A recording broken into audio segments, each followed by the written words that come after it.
Olá, bem-vindo ao canal Boa Semente, eu sou o pastor Júlio César e a gente está trabalhando a revista Editora Betel Dominical, agora trabalhando também com jovens. Nós estamos trabalhando a revista Conectar Mais, estamos na lição de número 5, o Evangelho e os títulos de Jesus. Você pode então, que não é inscrito no nosso canal, se inscreva no nosso canal, deixa o like aí, faça o comentário, compartilha para que outros professores saibam que a gente tem produzido esse trabalho, que são os slides que você pode baixar gratuitamente aqui embaixo, entrando em contato com a gente, tá bom? E você pode imprimir, trabalhar na sua sala de aula, você também pode projetar, usar, né, necessariamente, se você tiver computador e projetor, você pode usar também. De qualquer maneira, uma boa ferramenta para você trabalhar, lembrando que não é cópia da revista. Hoje nós vamos estudar uma lição muito importante, que é o Evangelho e os títulos de Jesus. Nós estamos já trabalhando aqui, nesse trimestre, trabalhando sobre os evangelhos. Na aula número 1, nós vimos os mistérios dos evangelhos. Na aula número 2, aí nós vimos também na aula 1 o que significa evangelho, boas novas, são 4 evangelhos, e cada um tem uma sua particularidade. O panorama foi o número 2, né, panorama dos sinóticos. No número 3, falamos sobre o panorama do evangelho de Mateus. Número 4, semana passada falamos sobre Mateus e o mistério das parábolas. E hoje vamos falar sobre os títulos, né, os nomes que Cristo recebe nos evangelhos. Vamos lá? Bom, nesse subsídio agora, eu vou deixar para vocês um subsídio ao professor, que é o momento que a gente traz algo mais, né? Algo mais. Lá no finalzinho da revista, na verdade, ele já fala um pouco sobre isso. Lembrando que a nossa revista não é uma cópia, né, da lição, mas é apenas um subsídio para que você possa trabalhar. E lá na nossa revista, no finalzinho dela, ele vem falando sobre as heresias em relação a Cristo. O que as pessoas diziam sobre Cristo? E aí houve algumas heresias. O que são heresias? Heresias são seitas, né? Heresia é uma adaptação do termo grego aireses, é termo teológico, são doutrinas antibíblicas, ou seja, quando alguém diz uma coisa que não está na Bíblia, ele forma uma heresia. E no tempo antigo nós tivemos várias heresias, até o ano 100 depois de Cristo, surgiram várias heresias. Apolinário, Eutiques, Nestório e aqueles que eram partidaristas do gnosticismo, né? Todos eles aqui estavam sectários, né? Trazendo ali heresias. Apolinário, por exemplo, dizia o seguinte, que a mente de Jesus era divina e não humana. Esta heresia ficou conhecida como apolinarismo. Já Eutiques defendia que o verbo se tornou carne, não houve uma união, e sim a fusão entre as duas naturezas, tendo como resultado um homem com carne deificada, né? Também é uma heresia. Essa heresia deu origem ao eutiquianismo, ou monofisismo. Depois foi o Nestório, bispo de Constantinopla, que dizia que Jesus alternava entre as duas naturezas, sendo Deus um pouco e sendo homem também em outros momentos.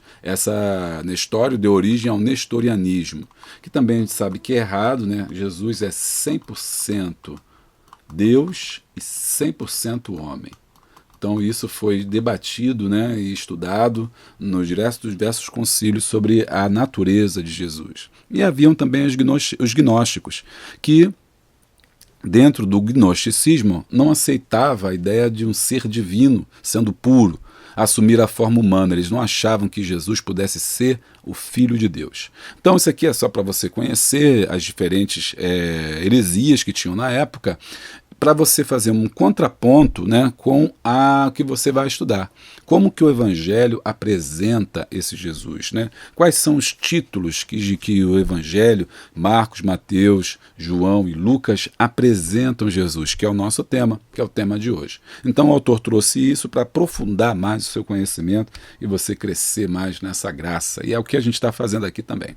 Bom, versículo do dia, porque um menino nos nasceu, um filho se nos deu, e o principado está sobre os seus ombros, e se chamar seu nome maravilhoso, conselheiro, Deus forte, Pai da eternidade e príncipe da paz. Isaías 9:6, uma profecia, né, messiânica, uma profecia sobre quem seria o Messias, né? Quem seria esse Messias aí?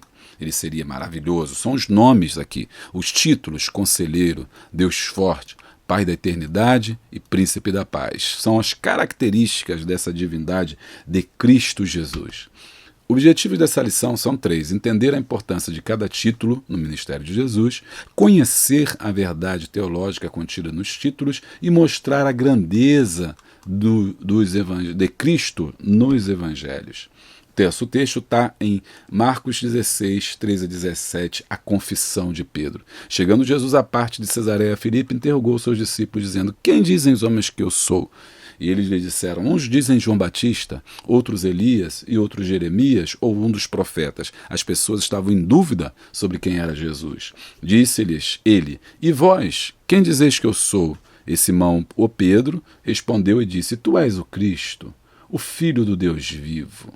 Jesus respondeu e disse: bem-aventurado és tu, Simão Barjonas, porque não foi a carne quem te revelou, mas o nosso Pai que está nos céus. Então, aqui nesse texto mostra a confissão de Pedro e a revelação de quem é Jesus Cristo, o Filho de Deus. E essa revelação você tem através dos evangelhos. Não esquece de fazer leitura semanal, porque nessa leitura semanal você vai ter todos esses dados assim mais subsídios. Por exemplo, em Mateus 3,11, você vê que Jesus batizava com o Espírito Santo e com fogo. É o diálogo entre ele e João. Na terça, João 29, Jesus como Cordeiro de Deus, como João fala: eis aí o Cordeiro de Deus que tira o pecado do mundo. Em Lucas 6,5, Jesus é o Senhor do sábado. Jesus se defronta ali com os críticos, porque ele havia curado no sábado. Jesus disse: o sábado não foi feito por causa, o homem não foi feito por causa do sábado, mas o sábado foi feito por causa do homem. Eis aqui alguém que até do sábado é Senhor, Jesus Cristo. Miqueias 5,2, Jesus como Senhor de Israel, que diz: tu, Belém Efrata, de maneira nenhuma és pequena entre as milhares, pois entre ti entrará o teu rei, manso e humilde, assentado sobre um jumentinho. Ou, glória a Deus, Apocalipse 19,16, Jesus como Rei dos reis e Senhor dos senhores, é o finalzinho, é como ele se apresentará. E Marcos 10,48, Jesus como filho de Davi, ali a cura do cego, que ele diz: Jesus, filho de Davi, tenha compaixão de mim. Continuando, esse é interessante, porque no tópico 1 nós vamos ver, né, as divindades de Cristo através dos seus títulos. A introdução: os títulos cristológicos encontrados no Evangelho dados a Jesus revelam o quê? Esses nomes pelos quais Jesus é chamado. Revela o caráter de Jesus, né, quem ele é, revela a natureza de Jesus, ou seja, de onde ele veio, e revela o seu ministério, o que ele faz. O caráter revela quem ele é, a natureza revela, né, de onde ele veio, e o seu ministério revela o que ele faz. Vamos à lição. Ponto-chave: Jesus é o Messias prometido no Antigo Testamento. Tópico de número 1. Jesus como Senhor e Salvador. Bom, nesse tópico ele apresenta Jesus como o Senhor, né, e Salvador. Existem dois títulos que se completam, pois todos aqueles que têm Jesus como Salvador precisam ter também como Senhor, mostrando como é que as duas coisas são importantes para o entendimento do título de Cristo. Vamos ver primeiro como Salvador, né? Como Salvador, ele supre a necessidade humana, livramento, né? Mas como Senhor, ele é soberano da vida do seu povo. Então, são dois títulos importantes: Jesus como Senhor. Os evangelhos apresentam Jesus como Senhor e Jesus como Salvador. E esses dois títulos, esses dois nomes caminham juntos. É o que nós vamos estudar. Bom, Jesus como Senhor e Salvador. 1.1. Jesus Cristo e o título de Senhor. A expressão grega para Senhor é Kyrios. Kyrios é uma palavra que dá a ideia de alguém que vive, que está cercado de autoridade para governar. Era como era chamado os governantes da época, ou seja, está acima de todas as coisas. Nas passagens dos evangelhos, vemos a proclamação de que Jesus é o Senhor do sábado. Lembra que nós lemos lá atrás? A ideia aqui é mostrar que Jesus era dono do sábado, mas maior que o sábado, tinha poder sobre o sábado, estava sobre, né, o dia do descanso. Num sentido mais amplo, Jesus se torna Senhor da nossa vida quando nos rendemos à sua perfeita vontade. Daí, podemos declarar acerca da divindade e a humanidade de Jesus se unem numa única pessoa de Cristo. A palavra grega Kyrios é aplicada para traduzir o nome Senhor 6.814 vezes no Antigo Testamento grego. Olha como é que é interessante, como é que essa palavra é importante, a palavra Senhor é importante para nós. O outro modo que os evangelhos apresentam, como eu disse lá atrás, é como Salvador. A ideia no Antigo Testamento para o termo Salvador é libertador do povo. Então, nesse sentido, Moisés foi um salvador para os hebreus quando saíram do Egito. Porém, quando este termo é atribuído a Jesus, refere-se a uma libertação mais abrangente, uma libertação que vai além do espaço físico, que vai além da complexidade humana, que vai além do tempo e do espaço, porque ele liberta também a alma. Ele é também o Salvador. Amém? Então, por exemplo, em Lucas vemos que ele é o Filho do Homem que veio para salvar, Lucas 10, 19, 10. E João diz que Deus enviou o seu Filho para salvar, João 3, 17. Estes textos evidenciam que a missão de Jesus era ser salvador, não apenas no âmbito terreno, como também no âmbito espiritual. Então, o Kyrios apresenta Jesus como Senhor, Salvador, né? Dono de todas as coisas. E Jesus como Salvador é mais do que uma salvação física, é uma salvação espiritual. Essa imagem demonstra bem para a gente essa reflexão que a gente está pensando sobre Jesus como Senhor. É uma passagem muito conhecida, o barco está querendo afundar, o vento é forte, o mar está todo encampelado, todo revolto, e o barco está quase afundando. E quando Jesus então se põe ali na proa do barco e diz: vento, cala-te, mar, aquieta-te. Essa representação mostra que Jesus é Senhor do tempo, né? O tempo é físico enquanto vento, enquanto natureza, chuva, tempestade. O Senhor é Senhor do tempo. Afinal de contas, a Bíblia diz que tudo que existe foi feito por Ele. E Ele também é Senhor do espaço. Não há nada na geografia, no mundo, na terra, que esteja fora do seu domínio.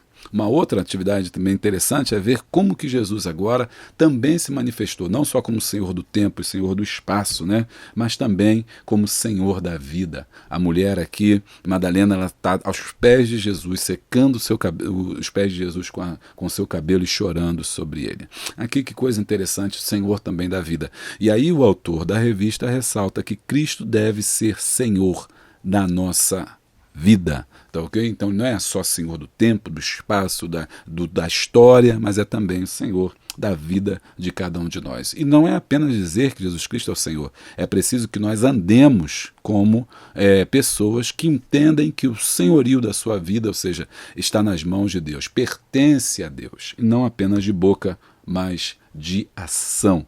Cristo precisa estar no meu e no seu coração. No tópico 2, Jesus é visto como profeta e sumo sacerdote. No tópico 1, trabalhamos Senhor e Salvador. No tópico 2, vamos trabalhar com profeta e sumo sacerdote. É a apresentação que ele faz. Estes dois títulos trazem grandes verdades no Antigo Testamento, porque aponta para o caráter escatológico, mas também para o ofício sacerdotal de Jesus como mediador da nova aliança. Aqui está a representação do sacerdote, que era aquele que apresentava o povo a Deus. Que coisa interessante, né? Ele apresentava o povo a Deus, né? Ele apresentava o povo a Deus e o seu sacrifício. Aqui eu vou fazer um esquema aqui rapidinho. Olha só como é que isso é interessante. O sacerdote apresenta o povo a Deus e o profeta apresenta Deus ao povo. Ok? Pegou? Anotou aí? Anota aí. Então o sumo sacerdote, ele ia e fazia sacrifício, pedia perdão a Deus pelo povo. Já o profeta, ele ouvia o que Deus queria e trazia para o povo. E Jesus é apresentado como os dois. Ele é não só profeta e como também é sumo sacerdote. 2. Jesus visto como profeta e sumo sacerdote. 2.1. Profeta como Moisés. A profeta, a palavra é nabi, né? Não era simplesmente alguém que falava em nome de Deus, mas aquele que revelava a vontade de Deus ao povo. Lembra que eu falei que Deus falava com ele falava com o povo? Então, o texto de Deuteronômio 18, 15 ao 19 mostra que Israel tinha essa noção do profeta dos fim dos tempos, mas que Jesus ia muito além dessa perspectiva judaica. Muitos achavam naquela época que Jesus era Elias, o texto que a gente leu lá no começo, Mateus 16, Jeremias ou outros profetas. A mulher samaritana pensou que ele era um profeta, disse: és tu profeta, verdadeiramente sei que és profeta porque revelaste a minha vida. O povo percebia como profeta, como vemos em Mateus 21, 46. Jesus, como profeta, revela os mistérios do reino de Deus. Aquilo que Deus fala com ele traz aos homens, sendo superior a qualquer profeta do Antigo Testamento. Ele se apresenta não como apenas como esse profeta que revela a vontade do povo, mas ele é a própria vontade. Por quê? Ele é a própria palavra, ele é o verbo vivo e por isso tinha autoridade para falar. Então, Jesus como profeta. E também Jesus como um sumo sacerdote eterno. Outro ofício que recebia a função do Antigo Testamento era o de sacerdote. Este era também separado para interceder pelo povo, dando suporte espiritual. Jesus, como sumo sacerdote, não está circunscrito a um tempo ou geração, mas foi constituído sacerdote eterno. Enquanto no Antigo Testamento exigia-se sangue de carneiro e de animais limpos, Jesus foi ao mesmo tempo o sacrifício perfeito e o sumo sacerdote. Por quê? Porque ele ofereceu a si mesmo. O Antigo Testamento, o sumo sacerdote oferecia o cordeiro. No Novo Testamento, Jesus é aquele que não só oferece ao sacrifício, mas como ele é o próprio sacrifício. Não, chegou um pouquinho agora, vou tirar um pouquinho para falar para você, se você não fez aí o curso de professor de Escola Bíblica Dominical, tá esperando o quê? Se matricula aí, é pelo Hotmart, são 6 aulas, são aulas muito dinâmicas, muito interessantes, tudo online, tem certificado no final. Não deixe de estudar comigo. Vem fazer logo a sua matrícula e ganhe logo o seu certificado. O link está aqui embaixo na descrição do vídeo. Tópico 3, títulos que revelam a divindade de Jesus. Agora vamos ver como Jesus é mostrado, retratado nesses evangelhos. Os títulos usados principalmente por Jesus revelam a coexistência dele com Deus, bem como a sua autoexistência e pré-existência, ou seja, antes que tudo existisse, ele já existia. Ele disse, quem vê a mim, vê o Pai, quem vê o Pai, vê a mim. Ou seja, ele é o próprio Deus encarnado. A profundidade teológica desses títulos foram fundamentais na construção da teologia a respeito de Cristo.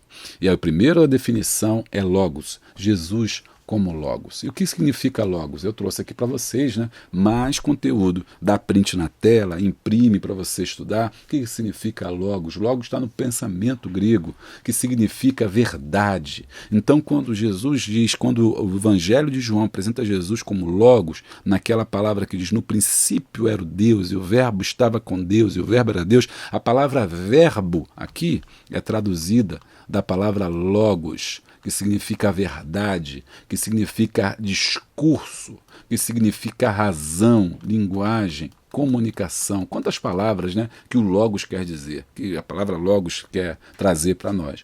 Então, dizer que Jesus é Logos é dizer que ele é a palavra, ele é a comunicação que Deus faz de si mesmo, ele é a razão, ele é o pensamento, ele é a inteligência, ele sustenta todas as coisas, ordena tudo e organiza. Então, o Evangelho de João, ao apresentar esse termo, tem como objetivo revelar a superioridade de Cristo a qualquer outro conceito de verdade ou ser supremo. Jesus é a própria verdade. Então, ele não só fala a verdade, mas ele é a própria verdade. Os outros mestres falam da verdade, né? Falam da verdade, dizem qual é a verdade. E Jesus não, Jesus é a própria verdade. O segundo modo que ele apresenta é Jesus como Filho de Deus. Este título expressa a maneira particular e única entre o Pai e o Filho. Aqui, de novo, no Evangelho de João, você percebe que essa lição está mais centrada no Evangelho de João, quando ele diz aqui no João 19, 17, o próprio Deus, muito clara, ressuscitou-o da morte, pois os judeus consideravam esta afirmação uma blasfêmia. João 10, 33. O Filho de Deus veio trazer uma mensagem de esperança e dar o direito de vida eterna a todos. Nós somos filhos de Deus por adoção através do sangue de Jesus. Então, o Evangelho também mostra Jesus como Logos e como Filho de Deus, ou seja, como a verdade, como Verbo e como Filho de Deus. Conclusão: os títulos atribuídos a Jesus revelam sua messianidade e sua missão entre os homens. Então vamos recapitulando lá no tópico 1, vimos Jesus, apresentamos então Jesus ali no começo, né? Jesus como Senhor, né? Que é o tópico número 1. Ele apresenta Jesus para nós, traz Jesus como a apresentação de Senhor, Jesus Cristo com o título de Kyrios e como Salvador. No tópico 2, apresentou Jesus como profeta, né, e também como sumo sacerdote. E no tópico 3, apresentou Jesus como Logos e como o Filho de Deus. Mas é maravilha, né? Tá fácil assim desse jeito, tá fácil, né? Deus te abençoe, Deus nos abençoe também, oreis por nós. Complementando, a pessoa de Cristo sempre será uma incógnita para a ciência e pesquisadores, pois Jesus não é uma fórmula química ou uma equação matemática para se chegar a um resultado. Jesus vai além da compreensão humana e é revelado pela ação do Espírito. E você que está pedindo, então vou fazer aqui para você rapidinho o resumo esquemático aqui, rapidinho, um resumão. Você que está de olho na minha tela aí, ó. Tópico 1, apresenta Jesus como o quê? Vê se você lembra. Jesus como Senhor, eu vou abreviar, só para você entender, né? E Jesus como Salvador. Minha letra é linda, né, irmão? Maravilhosa. Não murmura não, hein, crente. 2, no tópico 2, apresenta Jesus como o quê? Como o quê? Que apresenta Jesus no tópico 2, como profeta. Esses são os títulos de Jesus, hein? Tá gostando? Deixa o like e dá o glória. Como profeta e como quem? Sumo sacerdote. Isso é no tópico 2. Ó, tô deixando a lição para você mastigadinha. E no tópico 3? No tópico 3, apresenta Jesus como Logos, a verdade, o verbo, a palavra, e como, o que mais? Filho de Deus. F, Deus. Escrever muito não vai dar certo, porque escrever aqui não é fácil não. Você está rindo, mas não é fácil não. Então aqui, ó, já resumi. Aqui está o resumo da sua revista. Tá show de bola, prontinho para dar aula domingo. Amém? Deus te abençoe. Então, não se esquece, se gostou desse vídeo, deixa o seu like, deixa aí o seu curtinho, o seu joinha, deixa o seu comentário, compartilha, passa para frente, tá? Seja membro do canal Boa Semente, tenha direito a vídeos exclusivos. E siga nas redes sociais, Júlio.César_Medeiros, nas minhas redes sociais, Pastor Júlio César Medeiros, no canal que você está, o melhor canal do Brasil, YouTube Boa Semente. E aqui embaixo tem um link para você entrar no nosso Zap e buscar o plano de aula que é feito sempre aqui no nosso site, www.juliocesarmedeiros.org. Até a próxima. Paz.